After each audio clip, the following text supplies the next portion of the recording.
Baik, sejahtera untuk kita semua.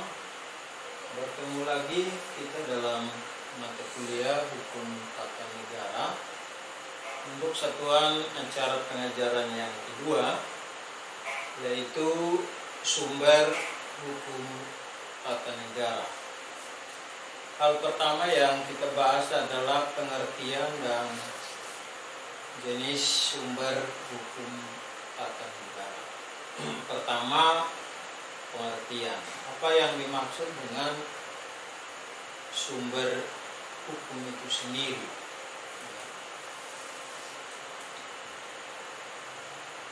Pengertian sumber hukum, saya selalu berpedoman pada pendapat Profesor Sugeng Istanto yang membagi pengertian sumber hukum menjadi dua. Yang pertama, sumber hukum sebagai ajaran tentang ukuran yang digunakan untuk menentukan suatu ketentuan merupakan ketentuan hukum atau bukan. Sekali lagi, arti yang pertama dari sumber hukum menurut Profesor Dr. Sugeng Istanto adalah sumber hukum sebagai ajaran tentang ukuran yang digunakan untuk menentukan suatu ketentuan merupakan ketentuan hukum atau bukan ketentuan hukum. Dan arti yang kedua, sumber hukum sebagai kumpulan ketentuan yang dapat diterapkan oleh pengadilan. Berkaitan dengan arti yang pertama, bahwa sumber hukum adalah ajaran tentang ukuran yang digunakan untuk menentukan suatu ketentuan merupakan ketentuan hukum atau bukan, menimbulkan satu persoalan hukum, yaitu mengapa penentuan sumber hukum harus menggunakan ukuran. Jawabannya adalah karena di dalam masyarakat tidak hanya berlaku norma hukum atau kaidah hukum, tetapi berlaku pula norma sosial yang lain. Misalnya norma agama, norma kesusilaan, dan kesopanan. Karena itu perlu ukuran untuk menentukan apakah norma atau kaidah itu merupakan kaidah hukum atau bukan kaidah hukum. Kemudian apa ukurannya? Ya, apa ukurannya? Apa ukurannya untuk menentukan ketentuan itu merupakan ketentuan hukum atau bukan ketentuan hukum? Ukurannya itu terdapat dua jenis. Ya, ukurannya terdapat dua jenis, yaitu yang pertama ukuran dari segi substansi. Ya, ukuran dari segi substansi atau disebut juga dengan sumber hukum material, yaitu prinsip yang menentukan substansi ketentuan hukum yang berlaku. Ya. Ukuran dari segi substansi atau disebut sumber hukum material yaitu prinsip yang menentukan substansi ketentuan hukum yang berlaku. Jadi kalau suatu ketentuan materinya sesuai dengan prinsip hukum umum yang berlaku dalam masyarakat, maka ketentuan itu adalah ketentuan hukum. Sebaliknya, kalau suatu ketentuan tidak sesuai dengan prinsip hukum umum yang berlaku dalam masyarakat, maka ketentuan itu bukan ketentuan hukum. Itu ukuran yang pertama. Ukuran yang kedua, dari segi proses pembentukan. Ya, ukuran dari segi proses pembentukan atau disebut sumber hukum formil. Ya, atau disebut sumber hukum formil, yaitu suatu proses, ya, suatu proses yang menjadikan suatu ketentuan menjadi ketentuan hukum positif. ya, suatu proses yang menjadikan suatu ketentuan menjadi ketentuan hukum positif. Ya. Jadi kalau suatu ketentuan proses pembentukannya sesuai dengan proses pembentukan hukum yang umumnya berlaku dalam masyarakat, maka ketentuan itu adalah ketentuan hukum. Sebaliknya, kalau suatu ketentuan proses pembentukannya tidak sesuai dengan proses pembentukan hukum yang umumnya berlaku dalam masyarakat, maka ketentuan itu bukan ketentuan hukum. Ini dua jenis ukuran untuk menentukan apakah suatu ketentuan merupakan ketentuan hukum atau bukan ketentuan hukum. Nah, kemudian pengertian yang kedua, ya, pengertian yang kedua tadi, bahwa sumber hukum sebagai kumpulan ketentuan yang dapat diterapkan oleh pengadilan, ya. Kumpulan ketentuan yang dapat diterapkan oleh pengadilan, ya. Dengan demikian maka sumber hukum, ya, sumber hukum menurut F. Sugeng Istanto sebenarnya dibagi menjadi 3 jenis. Yang pertama sumber hukum material, itu prinsip yang menentukan suatu ketentuan merupakan ketentuan hukum, dan yang menentukan isi atau substansi suatu ketentuan hukum, dan sumber hukum formil, yaitu sumber hukum dari proses pembentukannya mengakibatkan hukum itu menjadi mengikat. Dan yang ketiga adalah sumber hukum sebagai kumpulan ketentuan yang dapat diterapkan oleh pengadilan, ya. Sumber hukum sebagai kumpulan ketentuan yang dapat diterapkan oleh pengadilan, ya.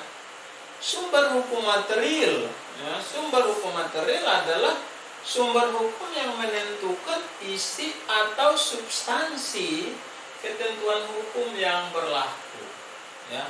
Sedangkan sumber hukum formil adalah sumber hukum yang dilihat dari proses pembentukannya menyebabkan ketentuan hukum itu menjadi mengikat.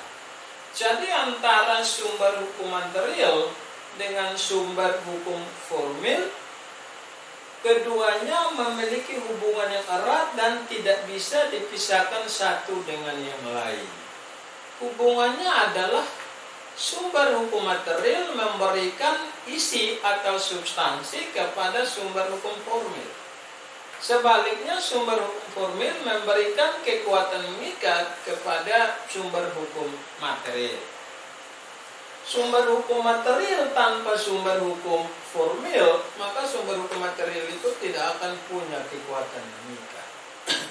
Demikian pula sebaliknya, sumber hukum formil tanpa sumber hukum material, maka sumber hukum formil itu tidak ada gunanya. Jadi hubungannya itu tidak dapat dipisahkan antara satu dengan yang lain, ya. Misalnya saya memberikan contoh, kalau suatu perbuatan, ya, secara material merupakan satu penyalahgunaan kewenangan, ya, penyalahgunaan kekuasaan dan kewenangan oleh seorang pejabat pemerintah. Tetapi kalau tidak ada hukum formil untuk melakukan proses hukum terhadap perbuatan penyalahgunaan tersebut, maka hukum material tersebut tidak punya kekuatan mengikat, ya, tidak punya kekuatan mengikat. Sehingga perlu adanya hukum formil untuk melakukan proses hukum terhadap penyalahgunaan kewenangan itu.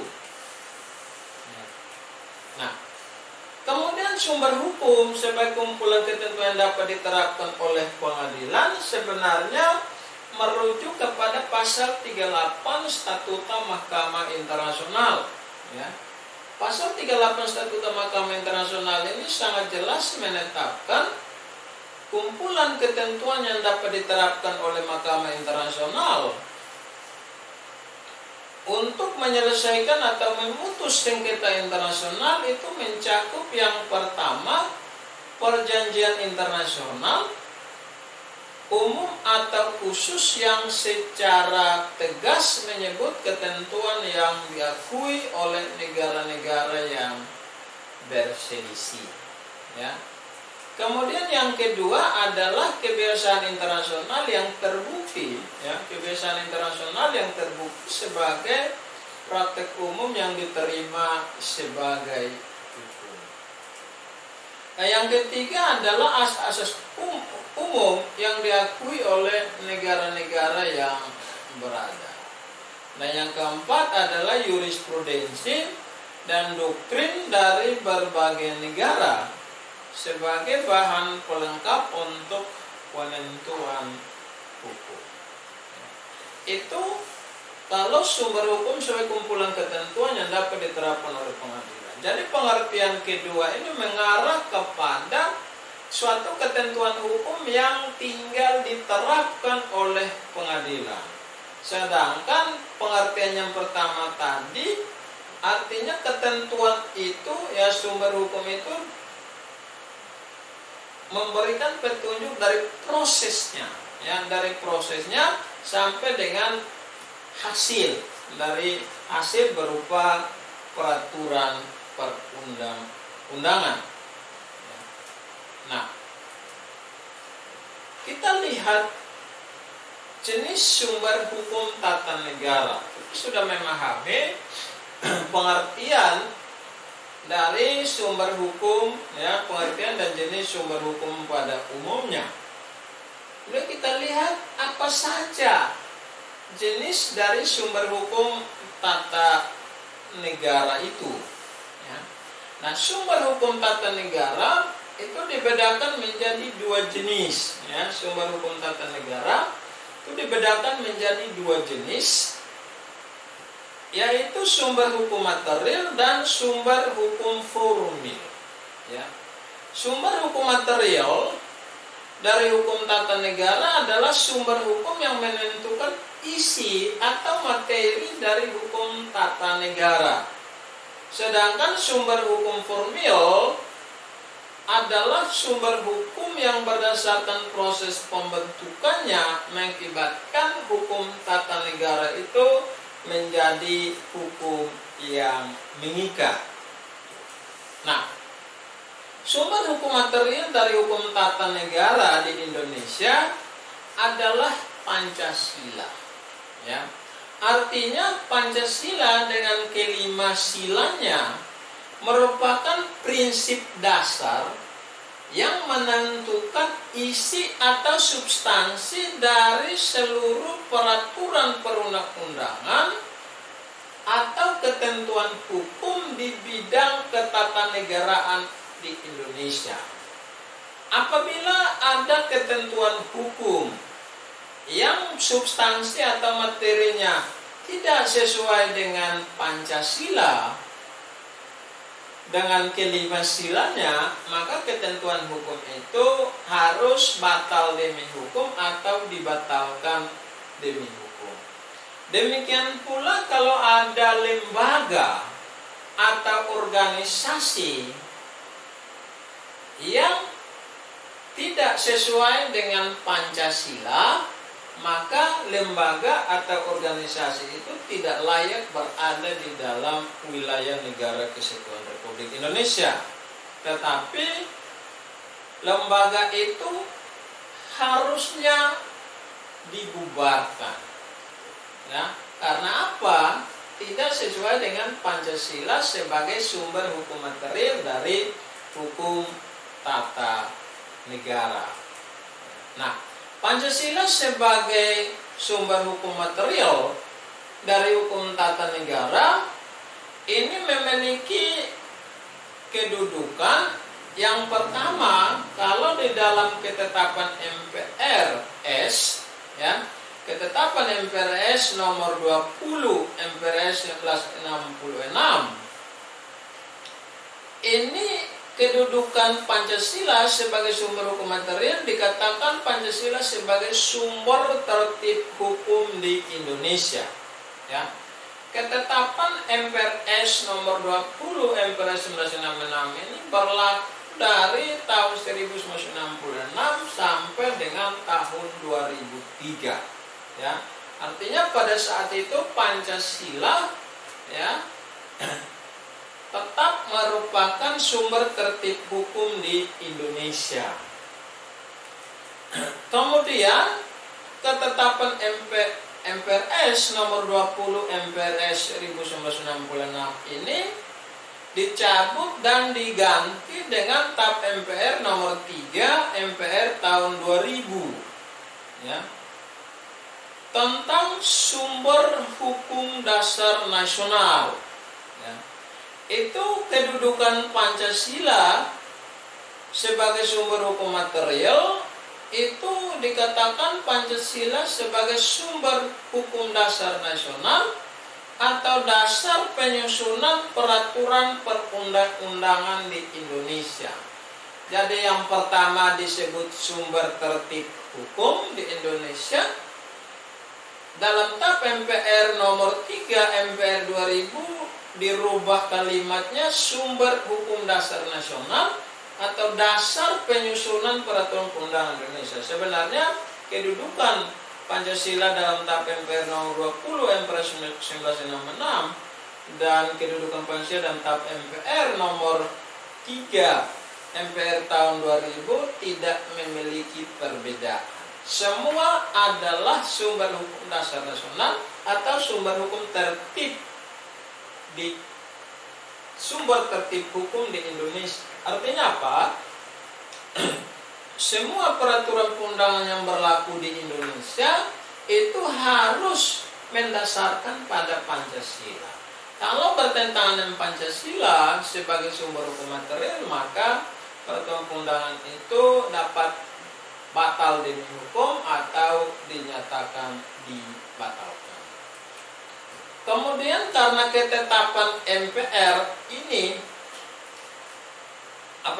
kedudukan Pancasila sebagai sumber hukum material ini awalnya diatur dalam ketetapan MPR, tetapi kemudian supaya punya kekuatan mengikat, maka dari ketetapan MPR dirubah menjadi undang-undang, sehingga kedudukan Pancasila sebagai sumber hukum material pada tahun 2004 dituangkan di dalam Undang-Undang Nomor 10 Tahun 2004 tentang pembentukan peraturan perundang-undangan.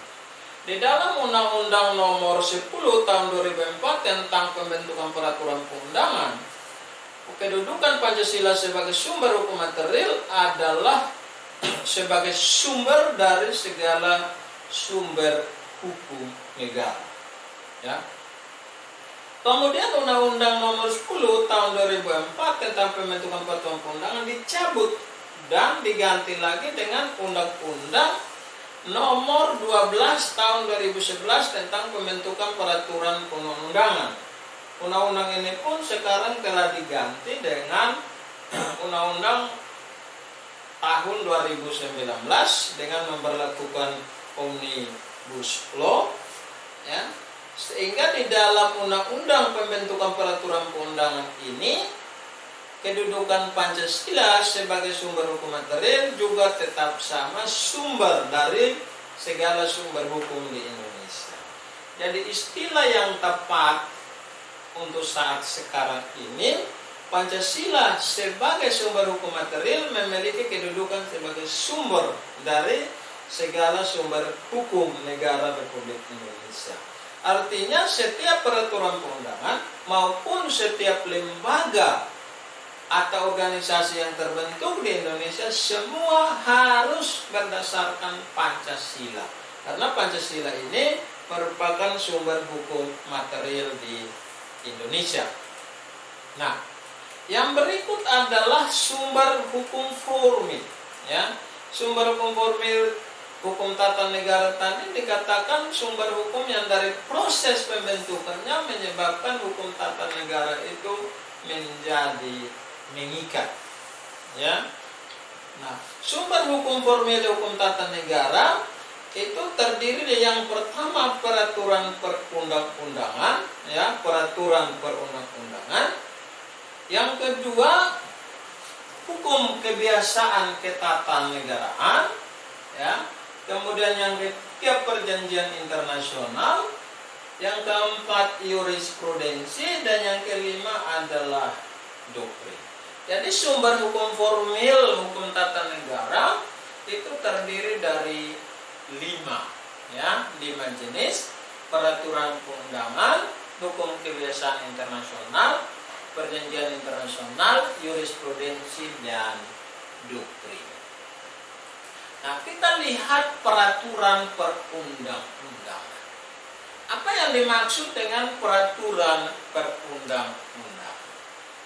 Peraturan perundangan adalah semua peraturan yang bersifat mengikat secara umum, ya. Kita lihat di slide. Peraturan perundangan adalah semua peraturan yang bersifat mengikat secara umum yang dikeluarkan oleh Badan Perwakilan Rakyat bersama pemerintah, baik di tingkat pusat maupun di tingkat daerah, serta semua keputusan badan atau pejabat tata usaha negara, baik di tingkat pusat maupun tingkat daerah, yang juga mengikat secara umum. Jadi ciri dari peraturan perundangan sebagai sumber hukum formil dari hukum tata negara, yang pertama adalah diterbitkan oleh Badan Perwakilan Rakyat, ya.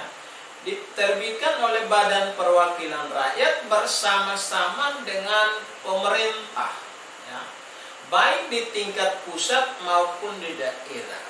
Kalau peraturan perundang-undangan yang diterbitkan oleh pemerintah bersama-sama Badan Perwakilan Rakyat, maka itu lazimnya kalau di tingkat pusat disebut undang-undang.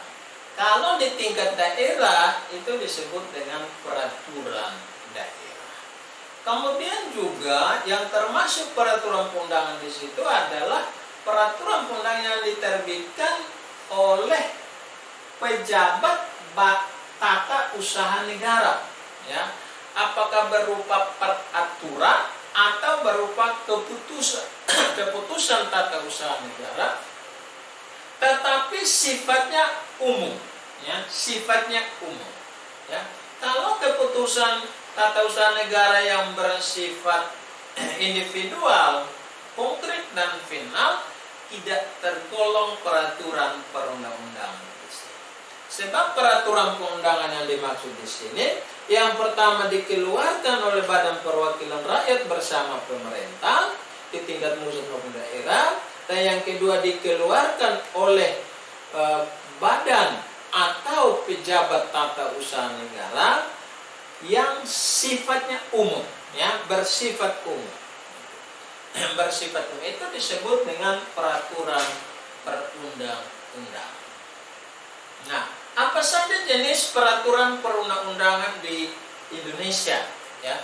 Jenis peraturan perundangan Indonesia dari sejarah ketatanegaraan, ya, itu pertama diatur di dalam Undang-Undang Nomor 1 Tahun 1950, ya.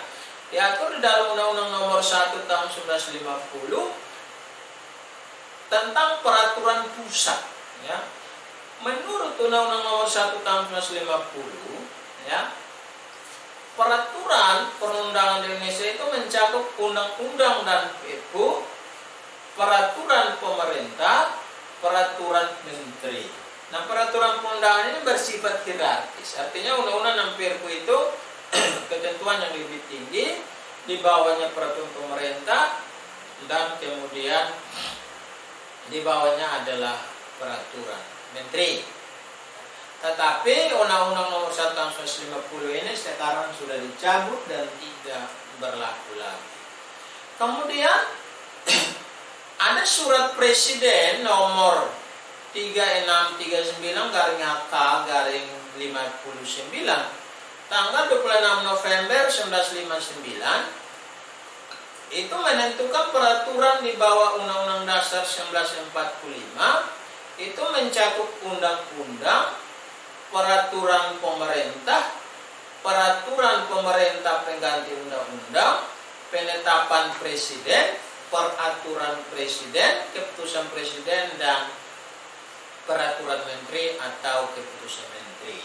Itu jenis peraturan perundangan menurut surat presiden nomor 3639.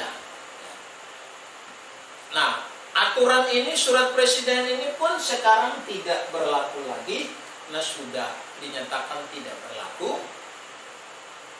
Tahun 1966, ya, jenis peraturan perundangan di Indonesia itu diatur dalam TAP MPRS nomor 20/MPRS 1966, ya.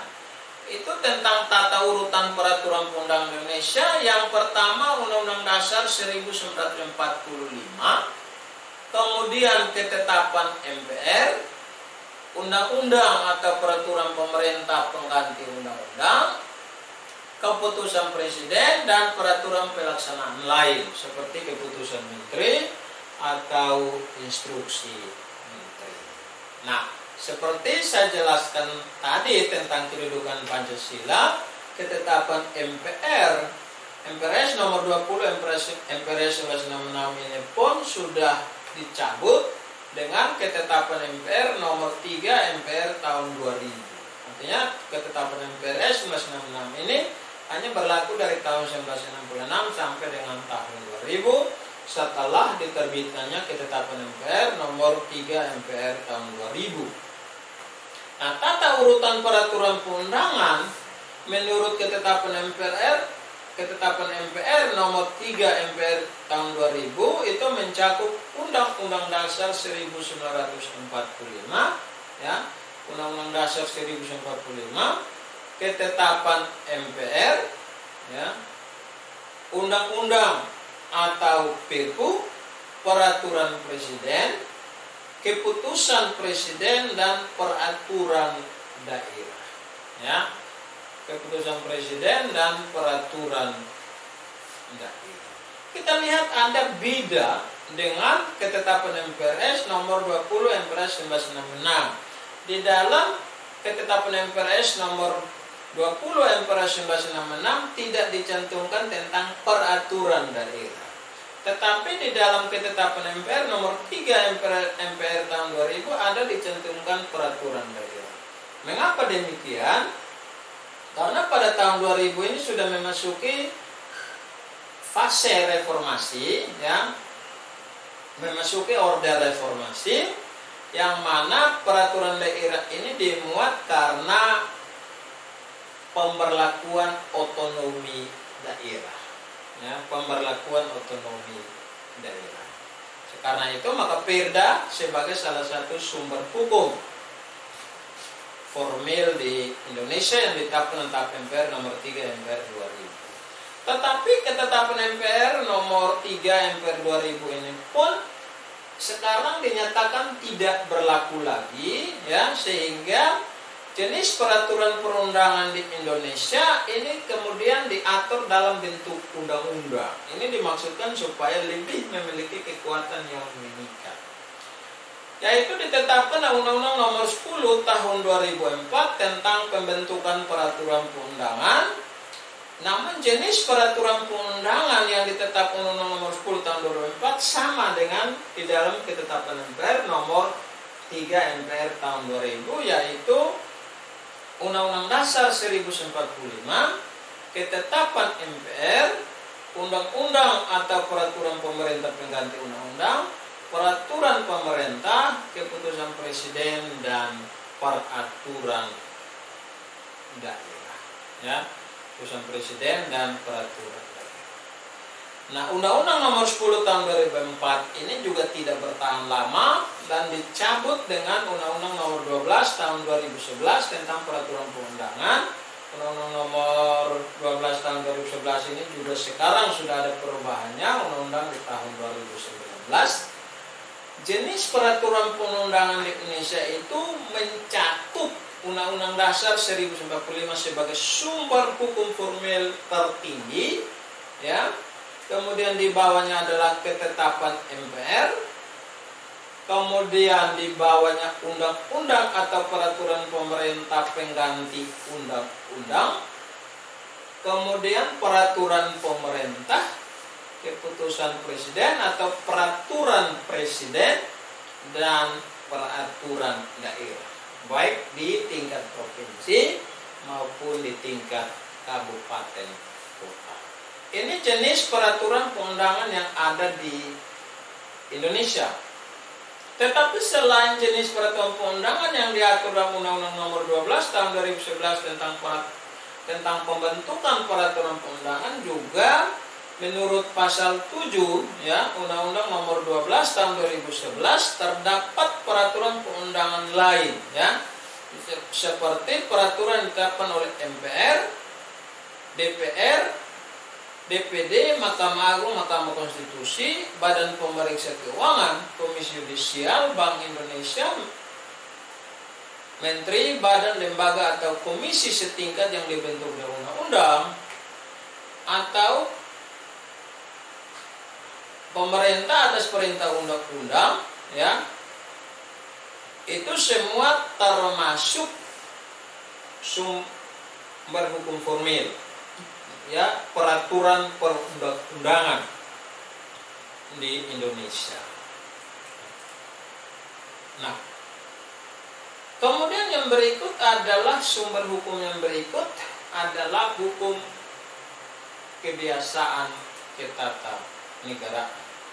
Hukum kebiasaan atau disebut juga dengan hukum tidak tertulis ya.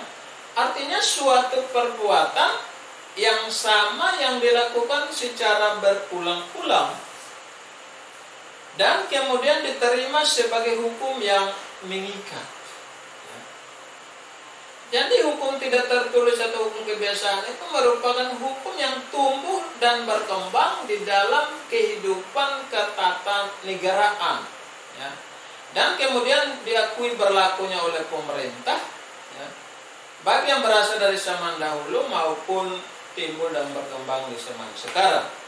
Misalnya penerimaan tamu negara dengan melakukan penembakan ya, upacara kemudian penembakan volvo ke atas, atau suatu kebiasaan ketatanegaraan selama ini berlaku adalah pidato kenegaraan presiden setiap tanggal 16 Agustus. Ini contoh-contoh dari kebiasaan ketatanegaraan yang menjadi sumber hukum di Indonesia. Nah, tapi harus dipahami bahwa hukum kebiasaan ya, hukum kebiasaan sebagai sumber hukum formil harus memenuhi 3 syarat. Yang pertama syarat material ya, yaitu harus adanya perbuatan yang sama yang dilakukan secara berulang-ulang ya. Harus adanya perbuatan yang sama yang dilakukan secara berulang-ulang. Kemudian yang kedua adalah syarat psikologi ya, yaitu kebiasaan itu harus menimbulkan keyakinan umum ya. Kebiasaan itu harus menimbulkan keyakinan umum bahwa perbuatan itu merupakan kewajiban hukum. Dan yang ketiga harus adanya akibat hukum apabila kebiasaan itu dilanggar. Kita lanjutkan dengan perjanjian internasional ya. Nah, istilah perjanjian internasional ini sering disebut dengan treaty ya, traktat, convention, agreement, charter, covenant, statuta, deklarasi, memorandum of understanding, pact, dan lain-lain ya. Semua itu artinya perjanjian internasional, tetapi memiliki tingkatan yang berbeda ya. Nah, istilah-istilah ini saya tidak akan menjelaskan satu persatu ya. Nanti kita pelajari lebih lanjut istilah-istilah ini dalam mata kuliah hukum internasional. Nah, apa yang dimaksud dengan perjanjian internasional? Nah, Perjanjian internasional adalah perjanjian atau persetujuan antara subjek hukum internasional yang menimbulkan hak dan kewajiban menurut hukum internasional. Jadi berdasarkan pengertian ini, maka elemen atau unsur-unsur dari suatu perjanjian supaya disebut perjanjian internasional adalah yang pertama, memuat persetujuan antara subjek hukum internasional. Siapa subjek hukum internasional itu? Subjek hukum internasional itu mencakup negara,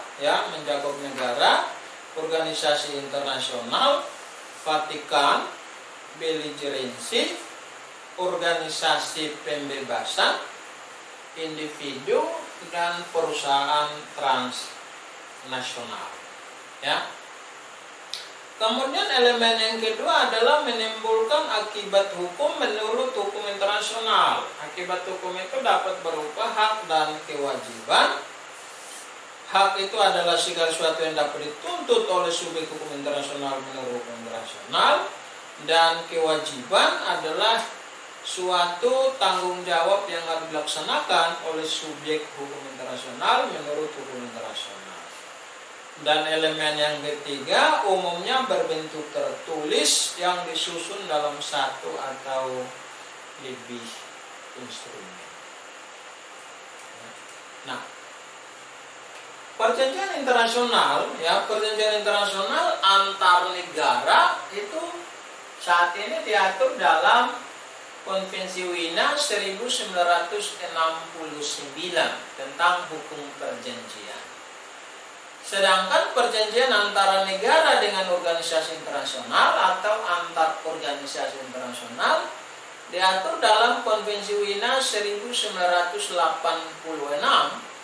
tentang hukum perjanjian antar negara dan organisasi internasional atau antar organisasi internasional.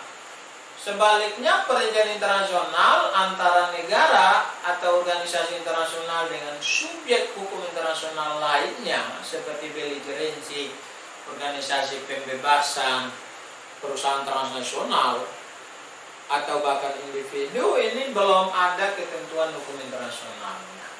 Oleh karena itu, maka semua pembentukan perjanjian internasional antara negara atau organisasi internasional dengan subjek hukum internasional lain atau antar subjek hukum internasional lain itu sendiri, sesama sumber hukum internasional lain itu sendiri, itu diatur berdasarkan hukum, hukum kebiasaan internasional, itu diatur melalui suatu hukum kebiasaan internasional yang lazim dalam penetapan perjanjian.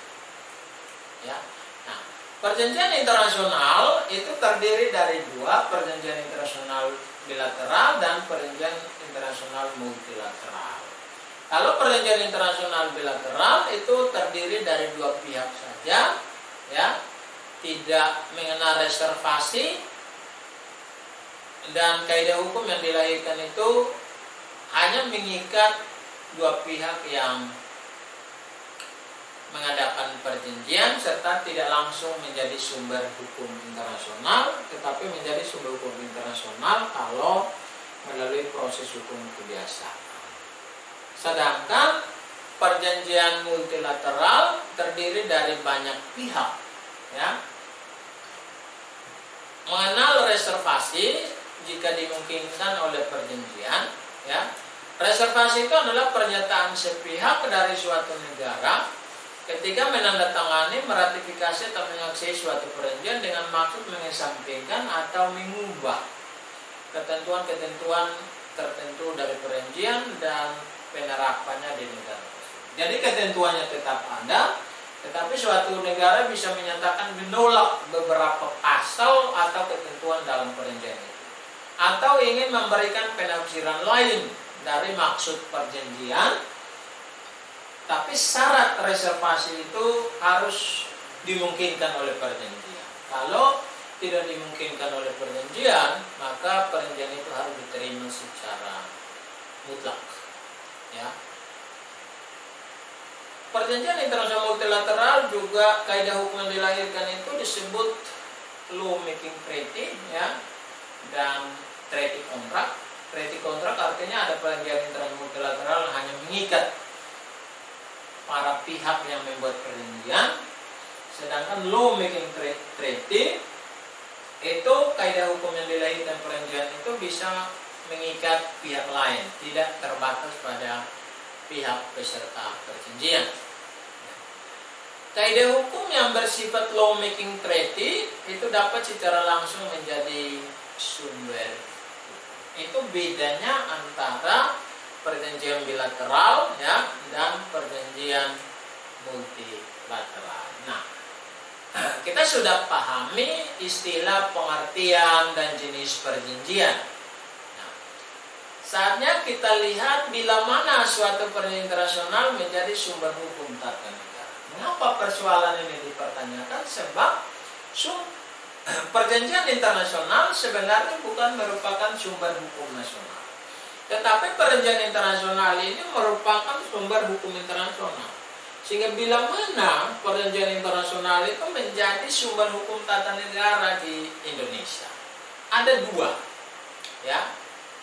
Tentang bila mana suatu perjanjian internasional menjadi sumber hukum tata negara. Yang pertama, perjanjian internasional menjadi sumber hukum tata negara ketika perjanjian internasional itu disahkan oleh Indonesia dan substansinya ditransformasikan dalam bentuk hukum nasional. Ya, jadi perjanjian internasional yang disahkan oleh Indonesia, kemudian setelah pengesahan atau pernyataan pengikatan diri itu, substansi perjanjian internasional itu ditransformasikan dalam bentuk hukum nasional. Apakah dalam bentuk undang-undang, dalam bentuk peraturan presiden, atau itu baru dia menjadi sumber hukum tata negara di Indonesia. Nah, perjanjian internasional yang bagaimana yang disahkan oleh Indonesia dan substansinya ditransformasikan dalam bentuk hukum nasional baru menjadi sumber hukum tata negara. Perjanjian internasional yang menjadi sumber hukum tata negara apabila perjanjian internasional itu disahkan dan ditransformasikan dalam bentuk hukum nasional Indonesia adalah perjanjian internasional yang materinya memuat norma-norma hukum baru, ya. Materi dari perjanjian internasional itu memuat norma-norma hukum baru, maka supaya menjadi sumber hukum tata negara Indonesia maka terlebih dahulu harus melalui pengesahan oleh pemerintah Republik Indonesia. Dan setelah pengesahan itu, maka substansi perjanjian internasional itu ditransformasikan ke dalam hukum nasional. Barulah perjanjian internasional ini menjadi sumber hukum tata negara di Indonesia. Misalnya, ya, misalnya Konvensi Hukum Laut Perserikatan Bangsa-Bangsa memuat beberapa norma hukum baru. Ya. Misalnya tentang lebar laut teritorial. Itu baru tahun 82 ditetapkan 12 mil laut, ya.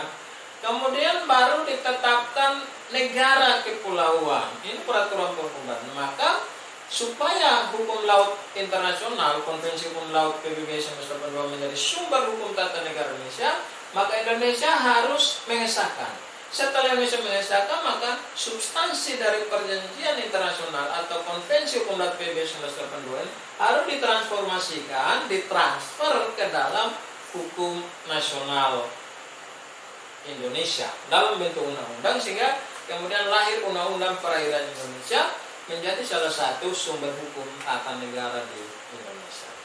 Ya, itu contoh.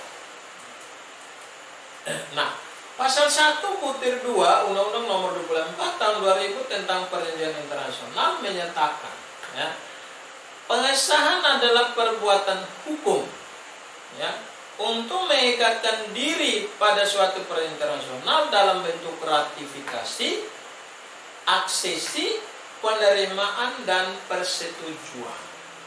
Jadi tadi saya katakan tadi, bila mana suatu perjanjian internasional menjadi sumber hukum tata negara, pertama, perjanjian internasional menjadi sumber hukum tata negara ketika perjanjian internasional itu disahkan oleh pemerintah Indonesia dan substansinya ditransfer ke dalam bentuk hukum nasional Indonesia. Nah, apa yang dimaksud dengan pengesahan? Pengesahan itu adalah perbuatan hukum untuk mengikatkan diri pada suatu perjanjian internasional. Perbuatan hukum itu bisa berupa ratifikasi, aksesi, penerimaan, dan persetujuan.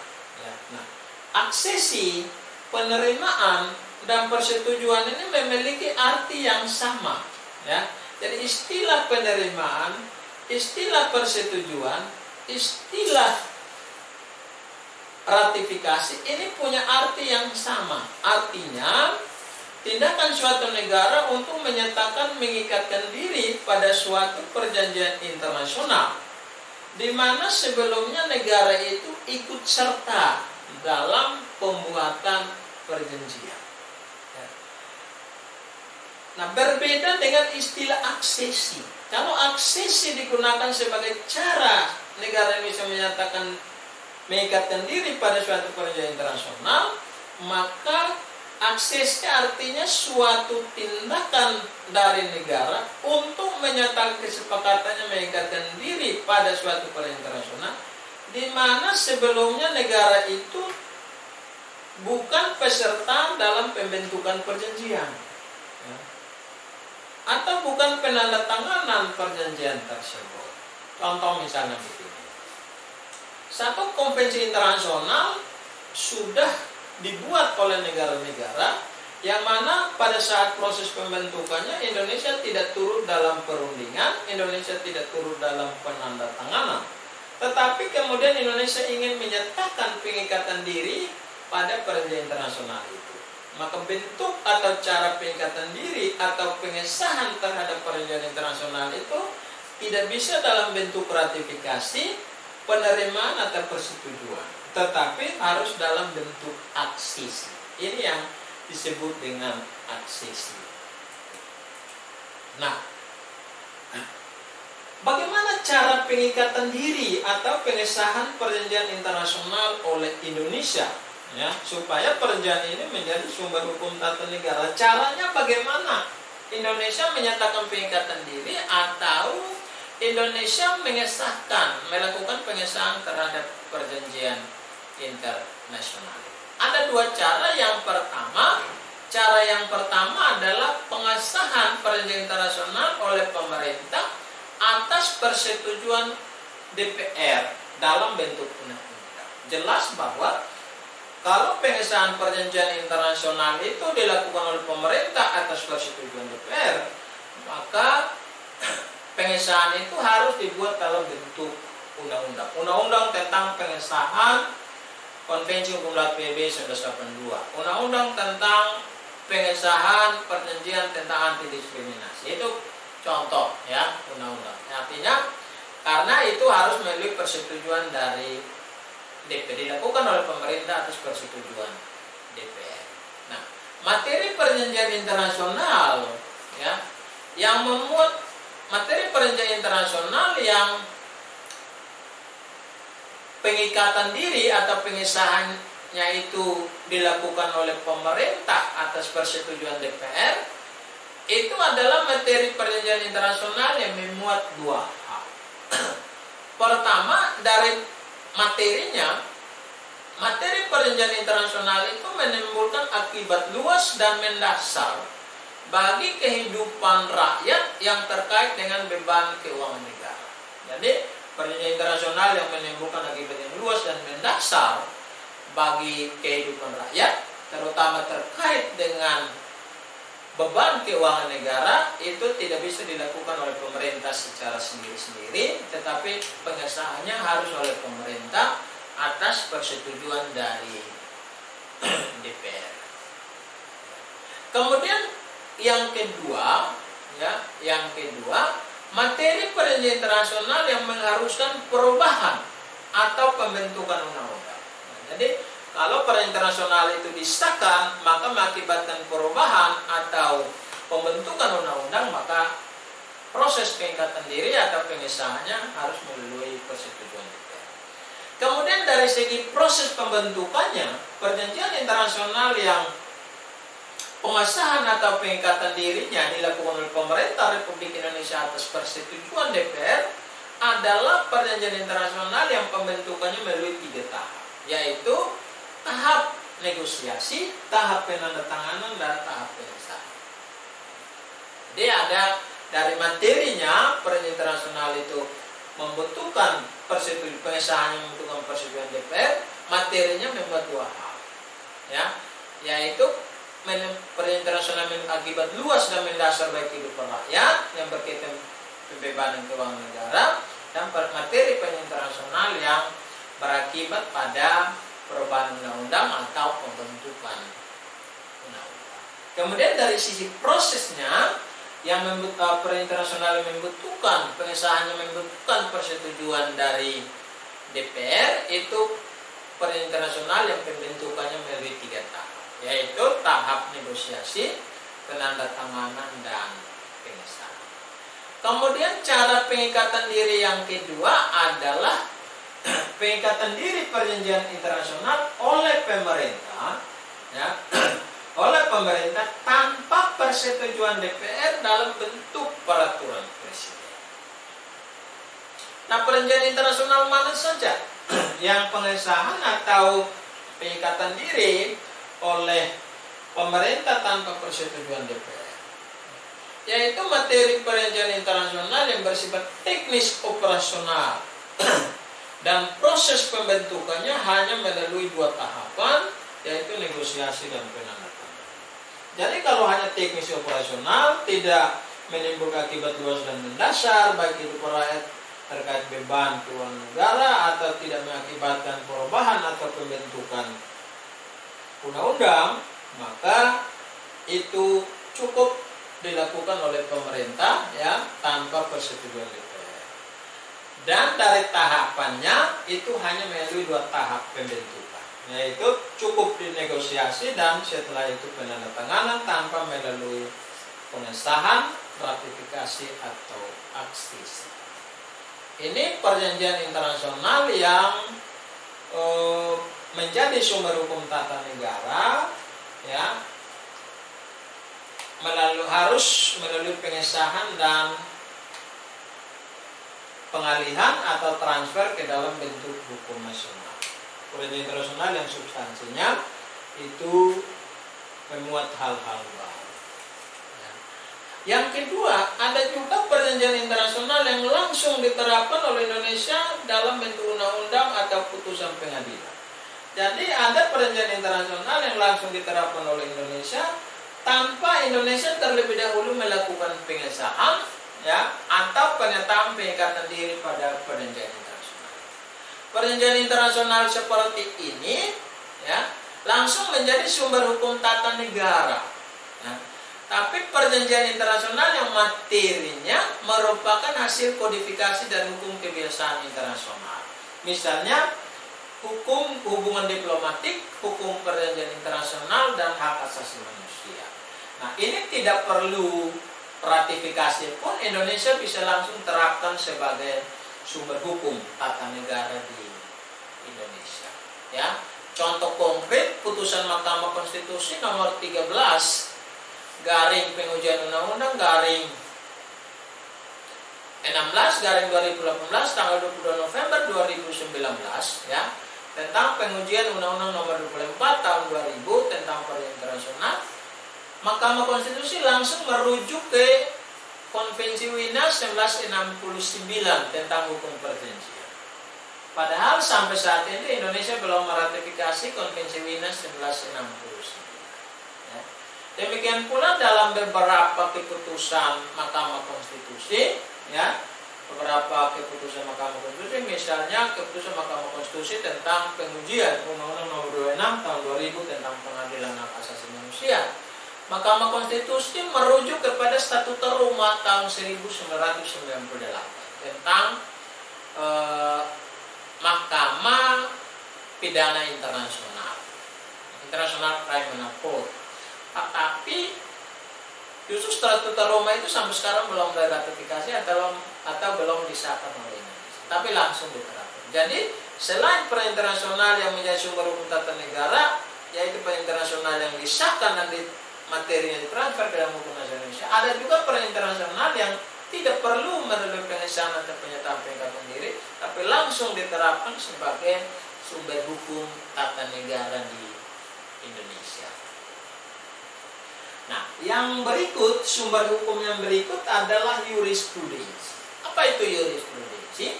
Jurisprudensi adalah kumpulan keputusan pengadilan yang telah berkekuatan hukum tetap dan telah disusun secara sistematis serta memberi kesimpulan tentang adanya ketentuan hukum tertentu yang ditemukan dan dikembangkan oleh badan pengadilan. Ya, jadi jurisprudensi ini adalah keputusan pengadilan yang sudah berkekuatan hukum tetap yang kemudian diikuti oleh hakim-hakim lain, ya, dan atau diterapkan oleh hakim lain dalam mengadili perkara yang sama. Jadi keputusan pengadilan yang telah berkekuatan hukum tetap adalah keputusan pengadilan yang tidak dapat dimohonkan upaya hukum biasa. Misalnya keputusan pengadilan tingkat pertama yang tidak dimintakan banding, ya, keputusan pengadilan tinggi yang tidak diminta kasasi, dan seluruh keputusan Mahkamah Agung. Ini keputusan yang pengadilan yang berkekuatan hukum tetap. Nah, pengertian jurisprudensi di Indonesia ini berasal dari bahasa Belanda, yakni jurisprudens, ya, atau dalam bahasa Prancis disebut jurisprudens, artinya keputusan pengadilan yang telah berkekuatan hukum tetap. Jadi pengertian jurisprudensi Indonesia adalah putusan pengadilan yang telah berkekuatan hukum. Penerapan jurisprudensi di Indonesia didasarkan oleh prinsip de persuasif of precedent, artinya hakim tidak wajib tunduk pada jurisprudensi. Nah, berbeda dengan di Inggris, ya. Kalau di Inggris jurisprudensi itu diartikan sebagai ilmu hukum. Dan di Inggris itu penerapannya didasarkan atas prinsip the binding of precedent. Artinya di Inggris hakim wajib tunduk pada jurisprudensi. Kalau di Indonesia, ya. Nah, perbedaan antara undang-undang dan hukum kebiasaan, ya, dan jurisprudensi adalah jurisprudensi hanya mengikat para pihak yang bersengketa dan tidak mengikat pihak lain. Kalau undang-undang mengikat semua orang. Hukum kebiasaan juga mengikat semua masyarakat yang ada di dalam wilayah itu, ya. Nah, peraturan perundangan, perjanjian internasional dan jurisprudensi sebagai sumber hukum kadangkala tidak memberi jawaban atas suatu persoalan hukum, sehingga harus dicari dalam doktrin atau ilmu. Doktrin juga menjadi sumber hukum tata negara, ya. Doktrin adalah pendapat para sarjana yang ditemukan dan dikembangkan dalam dunia ilmu pengetahuan sebagai hasil penyelidikan dan pemikiran yang logis. Ya. Doktrin sebagai sumber hukum tidak memiliki kekuatan mengikat, namun sebagai tempat bagi hakim untuk menentukan hukum. Jadi doktrin ini tidak mengikat, ya, tidak memiliki kekuatan mengikat. Ya, pendapat ahli itu tidak memiliki kekuatan mengikat, tetapi dapat digunakan sebagai tempat untuk menemukan hukum, ya, tempat untuk menemukan hukum. Ketika aturan tidak jelas, undang-undang tidak jelas, hukum kebiasaan juga tidak jelas, perjanjian internasional juga tidak jelas, maka dalam memecahkan persoalan hukum, hakim selalu merujuk kepada doktrin sebagai salah satu sumber. Nah, inilah kuliah pertemuan kedua. Saya berharap mahasiswa dapat mengikuti kuliah ini dengan baik, dan kuliah selanjutnya baru diberikan kepada mahasiswa setelah disampaikan kepada ketua.